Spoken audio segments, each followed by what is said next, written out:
First ఆయన మీద పెట్టిన ప్రైమ్ ఆఫీస్ కేసు నంది అవార్డుల విషయంలో వచ్చిన అప్రహెన్షన్, ఇది క్లారిటీ కావాలి ప్రజలకి.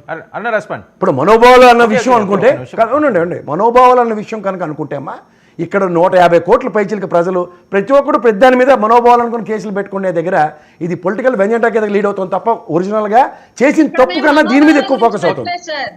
వైసీపీ అధికారంలోకి వచ్చిన దగ్గర నుంచి మనోభావాలు కాపాడుకోవాలన్న విషయం మేము కూడా మర్చిపోయి పోరాటం చేయాల్సిన సిచ్యువేషన్ వచ్చింది. ఎందుకంటే సోషల్ మీడియాను ఆ స్థాయిలో జుగుప్సాకరంగా వాడాడు కాబట్టి మా మీద మా మనోభావాల గురించి పోరాటం అనే కాన్సెప్ట్ ఎప్పుడో మర్చిపోయి ప్రాణాల రక్షణ మానాల రక్షణ దాని గురించి మాట్లాడాల్సిన సిచ్యువేషన్ వచ్చింది. ఆ రోజు మాకు ఆ చిన్న పిల్లల్ని థ్రెటన్ చేశాడు కాబట్టి, బోరగడ్డ అనిల్ థ్రెటన్ చేశాడు కాబట్టి, వరా రవీందర్ రెడ్డి థ్రెటన్ చేశాడు కాబట్టి కేసులు పెట్టాం. మనోభావం అంటే మమ్మల్ని తిట్టినందుకు పెట్టలా, మా మీద మా పిల్లల మీద ఏదో చేస్తామని చెప్పి చేసిన దానికి కేసులు పెట్టాం. అవి కూడా పెట్టద్దంటే చెప్పండి. మరి నేను అవేవి చెప్పలేదు, నేను చెప్తుంది అదే.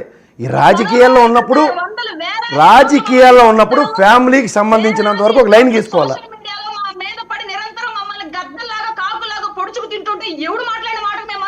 మాకు అదే పరిస్థితి ఉందమ్మా, నేనేం అతిథి, నాకు అదే పరిస్థితి ఉంది.